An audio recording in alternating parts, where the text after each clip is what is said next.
Hello friend, स्वागत है आपका हमारे चैनल में। मैं डॉक्टर प्रीति गुप्ता एक बार फिर आपके सामने मौजूद हूँ एक नई वीडियो के साथ।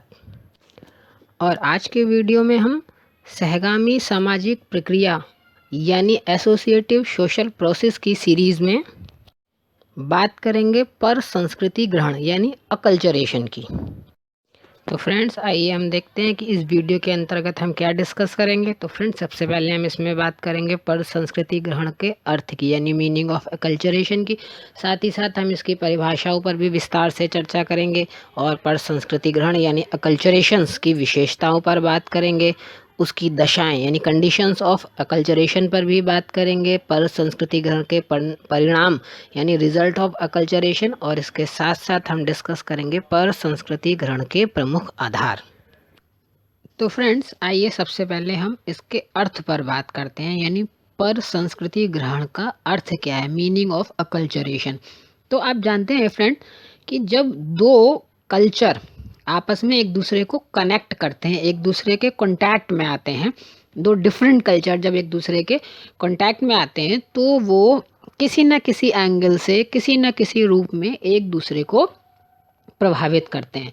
और जब वो एक दूसरे को प्रभावित करने लगते हैं तो उसके उस प्रभाव से यानी एक संस्कृति के प्रभाव से दूसरी संस्कृति का जो संपूर्ण जीवन पद्धति होती है, जो उसका जो कंप्लीट लाइफ स्टाइल होता है, वो एक चेंज के प्रोसेस से गुजरने लगता है, एक परिवर्तन की प्रक्रिया से गुजरने लगता है। और उसी प्रक्रिया को यानी परिवर्तन की इसी प्रक्रिया को जो है पर संस्कृति ग्रहण या अकल्चरेशन कहा जाता है। और जब इसकी परिभाषाओं की बात करते हैं तो फ्रेंड्स, सबसे पहले संस्कृतिकरण या पर संस्कृति ग्रहण की जो परिभाषा है, इसमें इसको परिभाषा देते हुए डॉक्टर दुबे लिखते हैं कि दो संस्कृतियों के संपर्क की स्थिति में यदि एक संस्कृति जो है दूसरी संस्कृति के तत्वों को अपनी इच्छा से या किसी के प्रेशर से वो अपना ले, उसे ग्रहण कर ले, तो इस प्रोसेस को जो है हम पर संस्कृति ग्रहण कहेंगे। वहीं गिलिन और गिलिन लिखते हैं कि पर संस्कृति ग्रहण से हमारा जो मतलब है, जो अर्थ है, जो तात्पर्य है, वो उस प्रोसेस से है जिसमें विभिन्न संस्कृतियों वाले समाज निकट और लंबे संपर्क के कारण परिवर्तित होते हैं। यानी जो दो कल्चर जो हैं वो आपस में बहुत क्लोजली कनेक्ट रहते हैं और एक लंबे समय तक आपस में उनमें डायरेक्ट कांटेक्ट बना रहता है, प्रत्यक्ष संपर्क बना रहता है। और लेकिन इसमें दोनों संस्कृतियों का पूरी तरीके से मिश्रण नहीं होता, यानी वो आपस में एक दूसरे में विलय नहीं होती, सिर्फ एक दूसरे के तत्वों को अपनाती हैं। वहीं मजूमदार और मदान के अनुसार जब एक संस्कृति के प्रभाव से दूसरी संस्कृति की संपूर्ण जीवन पद्धति यानी वे ऑफ लाइफ जो है परिवर्तन प्रक्रिया के दौर में होती है, यानी किसी दूसरे एक संस्कृति के प्रभाव से किसी दूसरे संस्कृति का जो है वे ऑफ लाइफ जो है टोटल चेंजेस वाले प्रोसेस में होता है, तब उसको हम जो है तब उस प्रक्रिया को हम पर संस्कृति ग्रहण कहते हैं। और फ्रेंड्स, 1936 यानी 1936 में लिंटन, रेडफील्ड और हर्कोविट्स ने पर संस्कृति ग्रहण पर एक कॉमन डेफिनेशन दी, जिसमें उन्होंने कहा कि पर संस्कृति ग्रहण में उन घटनाओं का समावेश होता है जो कि भिन्न संस्कृतियों वाले व्यक्तियों के समूह के निरंतर प्रत्यक्ष संपर्क में आने से होती है और जिनके परिणाम स्वरूप उनमें से एक या दो समूहों के मौलिक सांस्कृतिक प्रतिमानों में भी परिवर्तन घटित होते हैं। तो फ्रेंड्स, इसके अलावा हर्शकोविट्स ने पर संस्कृति ग्रहण के कुछ स्वरूपों का भी उल्लेख किया है, जिसकी हम बारी बारी से चर्चा करेंगे। तो सबसे पहले बात करते हैं विरोधात्मक पर संस्कृति ग्रहण की। इसमें हर्शकोविट्स का कहना है कि जब कोई संस्कृति किसी दूसरी संस्कृति को अपने पास आने से रोकने के लिए या खुद में समाहित होने से रोकने के लिए किसी तरह के हथियार, अस्त्र शस्त्र या किसी भी तरीके का फोर्स यानी बल का प्रयोग करने लगती है, तो इसे जो है विरोधात्मक पर संस्कृति ग्रहण हम कह सकते हैं। इसके लिए उन्होंने अश्वेत अमेरिकन इंडियन और श्वेत अमेरिकन के बीच जो बल प्रयोग किया गया और उसको इसका एक एग्जाम्पल के तौर पे उसको यूज़ भी किया है। वहीं दूसरा उन्होंने स्वरूप बताया है प्रति पर संस्कृति ग्रहण, कॉन्ट्रा कल्चरेशन। इसके अंतर्गत जब दो असमान संस्कृतियां सबल तथा दुर्बल एक दूसरे के संपर्क में आती हैं, यानी एक कमजोर और एक ताकतवर एक दूसरे के कांटेक्ट में आती हैं, तो हमेशा जो कमज़ोर संस्कृति है उसका अस्तित्व खतरे में पड़ जाता है, या वो कहिए कभी कभी वो समाप्त भी हो जाती है, और पुनः उस दुर्बल संस्कृति के द्वारा अपना सांस्कृतिक गौरव प्राप्त करना, यानी खोई संस्कृति प्राप्त करना ही प्रति पर संस्कृति ग्रहण कहलाता है। इस संदर्भ में जैसे कह सकते हैं, जैसे जब कोई जनजाति अपना खोया हुआ गौरव पुनः प्राप्त करने की कोशिश करती है, अपना कल्चर दोबारा वापस लाने की कोशिश करती है, तो लिंटन जो है उसे देशीयता कहते हैं, नेटिविज्म। और इस प्रकार के आंदोलन को, माने जो अपना वापस कल्चर पाने का प्रयास किया जाता है, तो इस प्रकार के आंदोलन को भी देशीयता आंदोलन कहते हैं। और इसमें नागा आंदोलन, झारखंड का आंदोलन, इन सब का जिक्र हम कर सकते हैं। इसके अलावा हर्स्कोविट्ज़ ऐच्छिक पर संस्कृति ग्रहण की बात करते हैं, यानी कि जब किसी के द्वारा इच्छानुसार अपनी स्वेच्छा से अपनी मनमर्जी से दूसरे व्यक्ति की संस्कृति, दूसरे समूह की संस्कृति को हम ग्रहण करते हैं, तो उसे जो है ऐच्छिक पर संस्कृति ग्रहण कहा जा सकता है। वहीं जब सीमांत पर संस्कृति ग्रहण की बात होती है, तो उसके अंतर्गत हम कह सकते हैं कि जब पर संस्कृति ग्रहण की प्रक्रिया दोनों संस्कृतियों की सीमाओं तक ही सीमित हो, तब उसे सीमांत पर संस्कृति ग्रहण कह सकते हैं। वहीं एक और स्वरूप का उल्लेख हर्स्कोविट्ज़ ने किया है, वो है सुदूरवर्ती पर संस्कृति ग्रहण। और इसके अंतर्गत उनका मानना है कि जब दूर देश की संस्कृतियाँ, यानी जो अलग अलग देशों की जो संस्कृतियाँ हैं, जो आपस में पड़ोसी भी नहीं हैं, दूर दूर हैं, जब ये आपस में मिलती हैं, तो उनमें होने वाली सांस्कृतिक अंतःक्रिया को ही सुदूरवर्ती पर संस्कृति ग्रहण कहते हैं। यानी इसमें जैसे हम कह सकते हैं कि एक इंडिया का जो है नागरिक, या इंडिया का एक समूह जो है वो चाइना में या अमेरिका में या किसी भी ब्रिटिश या यूरोपियन कंट्री में जाकर रहता है और वहाँ का कल्चर अपनाता है, या वहाँ के लोग यहाँ आकर रहते हैं और यहाँ का कल्चर अपनाते हैं, और एक दूसरे को कल्चर को अपनाकर उसे आत्मसात करते हैं। तो इस प्रकार के जो हैं एग्जाम्पल्स जो हैं वो सुदूर पर संस्कृति ग्रहण के अंतर्गत आते हैं। और फ्रेंड्स, पर संस्कृति ग्रहण के अर्थ और उसकी परिभाषाओं के आधार पर उसकी कुछ विशेषताएं निकल कर आती हैं, जिन पर भी चर्चा कर लेते हैं। तो उसकी जो विशेषताएं हैं उनमें हम कह सकते हैं कि जैसे पर संस्कृति ग्रहण में दो संस्कृतियों में सांस्कृतिक तत्वों का, यानी जो कल्चरल एलिमेंट्स हैं, उनका आपस में आदान प्रदान होता है, गिव एंड टेक पॉलिसी होती है। तो इस प्रकार ये जो है एक टू वे प्रोसेस, एक दो तरफा प्रक्रिया हम इसको कह सकते हैं। वहीं पर संस्कृति ग्रहण के लिए किन्हीं दो संस्कृतियों का एक लंबे समय तक एक डायरेक्टली एक दूसरे के संपर्क में, एक दूसरे के कांटेक्ट में होना बेहद आवश्यक, इसकी एक शर्त होती है। और वहीं पर संस्कृति ग्रहण करने वाले समूह की जीवन विधि, यानी वे ऑफ लाइफ, पूरी तरह से बदल जाती है, या कहिए दोनों समूहों के मौलिक सांस्कृतिक प्रतिमानों में भी परिवर्तन आते रहें। और फ्रेंड्स, इसके अलावा पर संस्कृति ग्रहण जो है स्वेच्छा से भी होता है या दबाव से, यानी दोनों ही प्रकार से पर संस्कृति ग्रहण हो सकता है। क्योंकि कई बार क्या होता है, जब शासक दल के दबाव के कारण कोई समूह जो है अपनी संस्कृति को छोड़कर दूसरी संस्कृति अपनाता है, तो कई बार स्वेच्छा से भी पर संस्कृति ग्रहण होता है। क्योंकि कई बार क्या होता है, व्यक्ति जो है अपने जीवन में नवीनता के लिए नए सांस्कृतिक तत्वों को अपनाता है, तो कई बार अपनी सुविधा और लाभ के लिए वो ऐसा करता है। इसके अलावा फ्रेंड्स, पर संस्कृति ग्रहण सांस्कृतिक संप्रेषण, यानी कि एक समूह से दूसरे समूह में संस्कृति हस्तांतरण की एक प्रक्रिया भी है। और फ्रेंड्स, पर संस्कृति ग्रहण में संपर्क में आने वाली दोनों संस्कृतियों का संपूर्ण मिश्रण नहीं होता, बल्कि वो वहाँ पर भी एक दूसरे के तत्वों को अपनाते हुए भी अपनी अपनी विशेषताएं बनाए रखती हैं। फ्रेंड्स, यही पर संस्कृति ग्रहण के लिए गिलिन एवं गिलिन ने 3 स्थितियों को बेहद आवश्यक माना है, जिनको हम 1, 2, 3 में डिस्कस करते हैं। तो नंबर 1, लोगों के बीच निरंतर और एक निकट संपर्क होना चाहिए, जिससे कि वो एक दूसरे के सांस्कृतिक तत्वों से यानी कल्चरल एलिमेंट से बहुत अच्छे तरीके से भली भांति परिचित हो सके।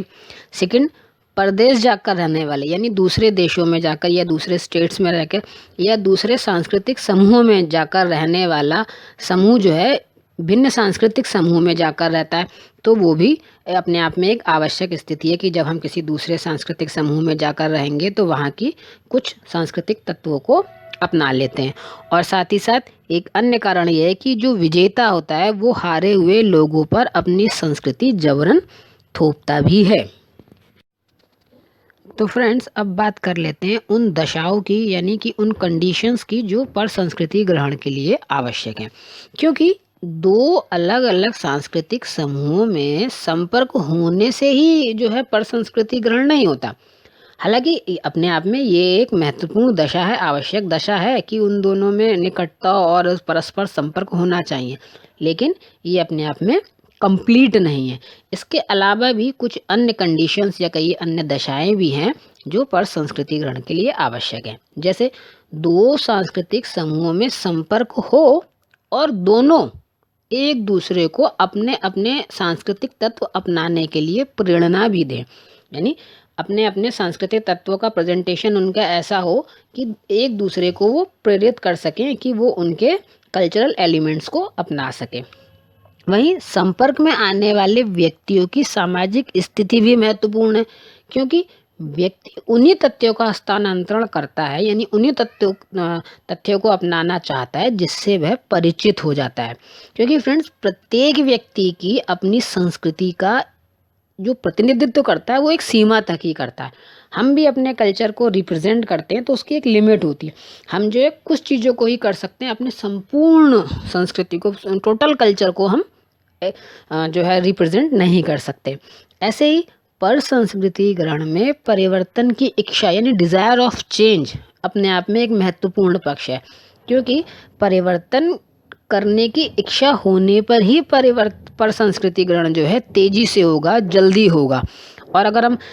परिवर्तन के प्रति यानी चेंजेस के प्रति अपना रवैया उदासीन रखेंगे तो यहाँ पर संस्कृति ग्रहण में बाधा उत्पन्न होगी ही, वो संभव नहीं हो पाएगा। इसके अलावा फ्रेंड्स, पर संस्कृति ग्रहण उन संस्कृतियों में अधिक और तेजी से होता है जिसमें परस्पर समानता सिमिलैरिटी ज़्यादा होती है और डिफरेंसेस यानी अंतर जो हैं वो कम होते जाते हैं, क्योंकि दो संस्कृतियों के उद्देश्यों में समानता होने पर भी पर संस्कृति ग्रहण के अवसर अधिक रहते हैं। और जब उनमें डिफरेंसेस ज़्यादा होंगे तो एक दूसरे के सांस्कृतिक तत्वों को अपनाना उतना ही मुश्किल और कठिन होता जाता है। तो फ्रेंड्स, अब हम बात कर लेते हैं पर संस्कृति ग्रहण के परिणामों की यानी उनके रिजल्ट्स की। तो क्या है, पर संस्कृति ग्रहण के परिणाम स्वरूप संस्कृतियों में परिवर्तन होता है, परिवर्धन होता है और परिमार्जन भी होता है। संस्कृतियों का प्रसार भी होता है, यहाँ तक कि एक संस्कृति दूसरी संस्कृति के तत्वों को ग्रहण करती है, उससे लाभ भी उठाती है, उससे फायदे उठाती है, क्योंकि उनमें आपस में जो सहयोग है, भाईचारा है, एकीकरण की भावना है, ये डेवलप होती है। लेकिन ये पर संस्कृतिकरण हमेशा ही आपके लिए लाभकारी होगा, हमेशा ही आपके लिए फ़ायदेमंद सिद्ध होगा, ये आवश्यक नहीं है। क्योंकि कई बार तो हम स्वेच्छा से इन चीज़ों को अपनाते हैं, दूसरे सांस्कृतिक तत्वों को अपनाते हैं, लेकिन जब हम अनकंट्रोल तरीके से या किसी के प्रेशर में आकर दूसरे सांस्कृतिक तत्वों को अपनाते हैं, तब जो है वो व्यक्ति के लिए या समाज के लिए, उस सांस्कृतिक समूह विशेष के लिए वो घातक या हानिकारक भी सिद्ध हो जाता है। और ऐसे में उस समूह विशेष में विद्रोह की संभावना भी पनप जाती है। तो फ्रेंड्स, पर संस्कृति ग्रहण के इन प्रभावों का उल्लेख हम दो रूपों में कर सकते हैं, एक व्यक्ति पर प्रभाव और दूसरा संपर्क में आने वाली संस्कृतियों पर प्रभाव। तो अब बात कर लेते हैं कि पर संस्कृति ग्रहण के कारण व्यक्ति और संपर्क में आने वाली संस्कृतियों पर क्या प्रभाव पड़ता है। तो सबसे पहले हम बात करते हैं व्यक्ति पर प्रभाव पर। तो फ्रेंड्स, पर संस्कृति ग्रहण के कारण किसी व्यक्ति विशेष पर भी अनेक प्रभाव पड़ते हैं, क्योंकि कोई भी व्यक्ति जो है वो एक नए कल्चर से जब उसको एडजस्टमेंट करना पड़ता है, उसके अनुरूप चलना पड़ता है, तो इस दौरान उसे जो है एक अलग तरीके का मानसिक तनाव का भी सामना करना होता है, क्योंकि किसी संस्कृति विशेष, समूह विशेष में पला बड़ा व्यक्ति जो है अपने आप को उस संस्कृति के अनुरूप एडजस्ट कर चुका होता है, उसके अनुरूप खुद को बना चुका होता है, और और साथ ही साथ उसी संस्कृति के वो अनुरूप अपने जो लाइफस्टाइल है, जो लाइफ पैटर्न है, वो तय कर चुका होता है कि उसे कैसे जीवन जीना है। और नवीन संस्कृति से संपर्क उसके लिए जो है अपने आप एक मानसिक तनाव का कारण बन जाता है, क्योंकि कोई भी व्यक्ति अपनी जो है जिस भाषा, संस्कृति और संस्थाओं के मध्य पला बड़ा है, उसके अनुरूप है, वो उन्हीं के बीच में रहना चाहता है। दूसरी संस्कृतियों से संपर्क का वो खतरा मोल नहीं लेना चाहता। किंतु जो लोग नई संस्कृति से इजीली और सक्सेसफुली एडजस्टमेंट कर लेते हैं या नए कल्चर को अपना लेते हैं आसानी से, वो जो हैं अपने सांस्कृतिक समूह में अन्य लोगों के नेता भी बन जाते हैं और एक अपने समूह में जो है एक विशेष प्रतिष्ठा भी प्राप्त करते हैं। वहीं जब इसका प्रभाव अन्य संस्कृतियों पर पड़ता है तो उसमें हम कह सकते हैं कि दोनों संस्कृतियों में सांस्कृतिक तत्वों का आदान प्रदान होता है, यानी कल्चरल एलिमेंट्स जो हैं वो एक दूसरे में एक्सचेंज किए जाते हैं, और आगे चलकर इसमें हम कह सकते हैं कि सात्मीकरण भी हो जाता है, एक दूसरे में आत्मसात कर लिए जाते हैं। तो यदि संपर्क में आने वाली संस्कृतियों में भिन्नता अधिक है तो परस्पर, या हम कह सकते हैं कि अगर भिन्नता अधिक होने के कारण जो है उसके एक दूसरे के कुछ कम ही सांस्कृतिक तत्व अपनाए जाएंगे, वहीं समानता होने पर अधिक से अधिक जो है सांस्कृतिक तत्व अपना लिए जाते हैं, क्योंकि पर संस्कृति ग्रहण में आश्रित समझे जाने वाली संस्कृति जो है वो धीरे धीरे नष्ट होने लगती है। यानी जो दूसरी संस्कृति पर आश्रित होती है वो अपने सांस्कृतिक तत्वों को धीरे धीरे नष्ट कर देती है, या कहिए खो देती है। क्योंकि कह सकते हैं कि यह स्थिति असम की जो है वो नागा जनजाति की संस्कृति की हुई है। ईसाई मिशनरीज के संपर्क के कारण जो है जो नागा का जो सिस्टम था, जो कल्चर था, वो अपने आप में वेस्टर्नाइजेशन से बेहद प्रभावित हुआ। तो फ्रेंड्स, जब अनियंत्रित पर संस्कृति ग्रहण होता है, यानी अनकंट्रोल तरीके से हम दूसरे संस्कृति के तत्वों को, एलिमेंट्स को अपनाते हैं, तो ये बहुत सारी समस्याएं भी पैदा करता है और घातक भी सिद्ध होता है। जैसा हम पहले कह भी चुके हैं कि जब समानता होती है तो एक दूसरे के तत्वों को आत्मसात करना, अपनाना जितना आसान होता है, वहीं भिन्नता होने पर, डिफरेंसेस होने पर वो जो है एक दूसरे के सांस्कृतिक ग्रहण करना, पर संस्कृति ग्रहण की प्रक्रिया जो है अपने आप में घातक सिद्ध होती है। फ्रेंड्स, अभी हमने चर्चा की पर संस्कृति ग्रहण के लिए आवश्यक दशाओं की, उसके लिए जरूरी कंडीशंस की, लेकिन इसके साथ साथ ही सांस्कृतिक संपर्क और सांस्कृतिक हस्तांतरण भी इसके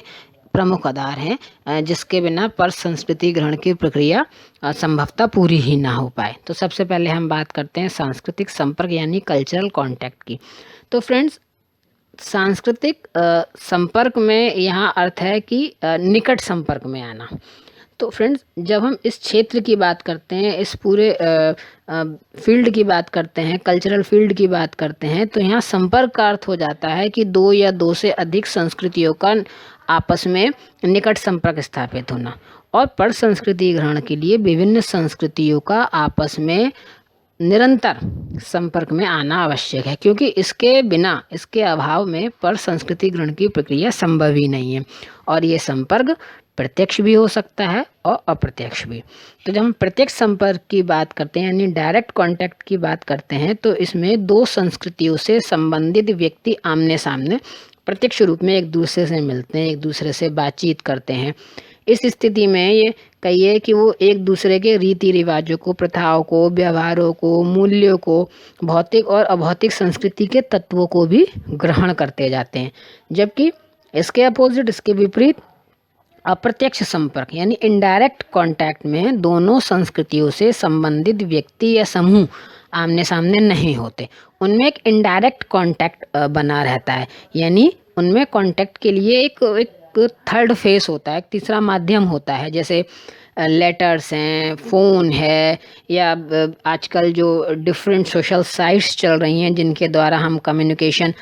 स्थापित करते हैं, इस तरह के जितने भी साधन हो, चाहे फेसबुक हो, ट्विटर हो, इंस्टाग्राम हो, जिनके द्वारा हम दो लोगों से या दो समूहों से, कहीं भी बैठे लोगों से जो है हम आपस में उस सोशल मीडिया के द्वारा या फ़ोन के द्वारा या लेटर्स के द्वारा एक मध्यस्थ के रूप में हम संपर्क स्थापित करते हैं और आपस में कांटेक्ट करते हैं।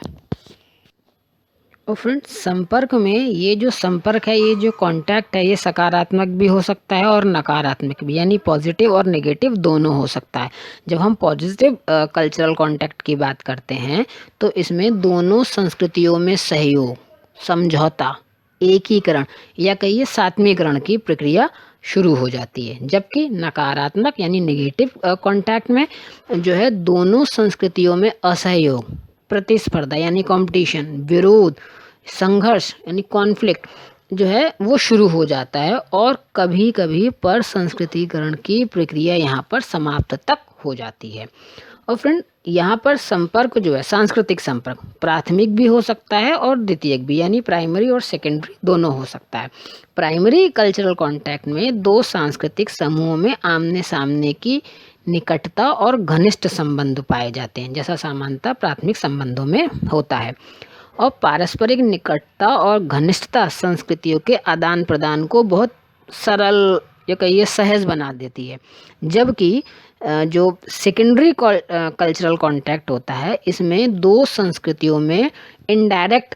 कांटेक्ट पाया जाता है, अप्रत्यक्ष संपर्क पाया जाता है और दोनों सांस्कृतिक समूहों में किसी भी प्रकार की कोई घनिष्ठता या निकटता नहीं होती। जैसा कि कहा ना कि अप्रत्यक्ष संपर्क में होता है, वो किसी तीसरे व्यक्ति या समूह या उपकरण के माध्यम से, यानी कि चाहे किसी व्यक्ति के माध्यम से या फ़ोन के माध्यम से या आजकल चलने वाले सोशल मीडिया के माध्यम से एक दूसरे के संपर्क में आते हैं। अब फ्रेंड्स, अब हम अपने दूसरे बिंदु यानी संस्कृति हस्तांतरण, ट्रांसमिशन ऑफ कल्चर पर हम बात कर लेते हैं। तो फ्रेंड्स, पर संस्कृति ग्रहण के लिए दो संस्कृतियों का संपर्क होना ही पर्याप्त नहीं है, बल्कि उसके लिए ये भी आवश्यक है कि वे एक दूसरे को अपनी संस्कृति हस्तांतरित करें। क्योंकि यदि एक सांस्कृतिक समूह अपनी संस्कृति को दूसरे से श्रेष्ठ मानकर दूसरे समूह को अपनी संस्कृति के बारे में परिचित ही ना कराए, उसे बताए ना, यानी कि उसका हस्तांतरण ही ना करे, तो जो है इससे भी पर संस्कृति ग्रहण की प्रक्रिया जो है वो अवरुद्ध हो जाती है। इसी प्रकार से एक समूह दूसरे समूह पर अपनी संस्कृति को अपनाने पे या तो रोक लगा दे या ऐसा करने पर कुछ विद्रोह या दंड का कुछ प्रावधान रखे, तो भी उस स्थिति में भी पर संस्कृति ग्रहण जो है रुक जाता है। क्योंकि संस्कृति हस्तांतरण का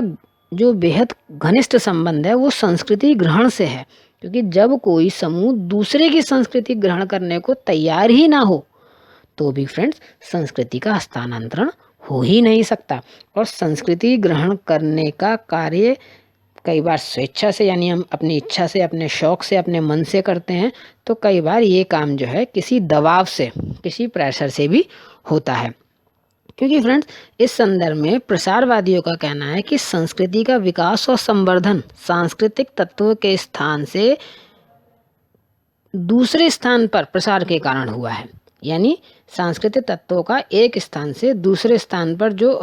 प्रसार हुआ है, प्रचार हुआ है, इसके कारण ये प्रक्रिया आसान हुई है। क्योंकि सांस्कृतिक प्रसार के लिए दो भिन्न समूहों का संपर्क और संस्कृतियों का हस्तांतरण यानी ट्रांसमिशन ऑफ कल्चर जो है वो अपने आप में एक बेहद आवश्यक आधार कह लीजिए या दशा कह लीजिए वो है। क्योंकि संस्कृति हस्तांतरण का एक मुख्य कारण ये भी है क्योंकि एक नॉर्मल व्यक्ति जो होता है वो बेहद आराम पसंद होता है, बहुत इजी गोइंग लाइफ चाहता है, और साथ ही साथ वो अपने लिए कुछ नया जनरेट करने के लिए, नया इन्वेंशन करने के बजाय वो दूसरी संस्कृति के जो तत्वों से अच्छे लगते हैं, श्रेष्ठ लगते हैं, अपने लिए फ़ायदेमंद या लाभप्रद लगते हैं, उनको अपनाना उसे ज़्यादा सरल लगता है और वो उन्हें अपना लेता है। तो ये प्रक्रिया जो है संस्कृति हस्तांतरण की, ये प्रक्रिया जो है वो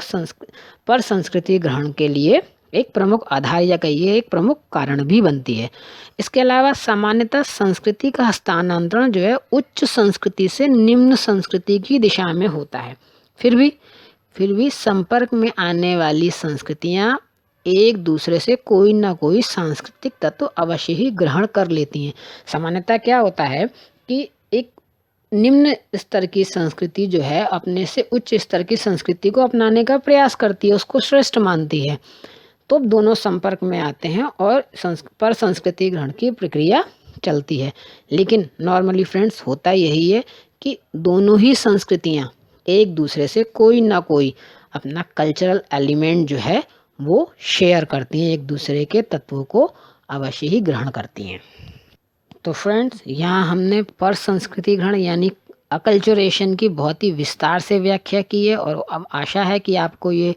डिस्क्रिप्शन पसंद आया होगा। और अगर आपको ये पसंद आता है तो प्लीज़ इस वीडियो को लाइक कीजिए, शेयर कीजिए और चैनल को सब्सक्राइब कीजिए। धन्यवाद।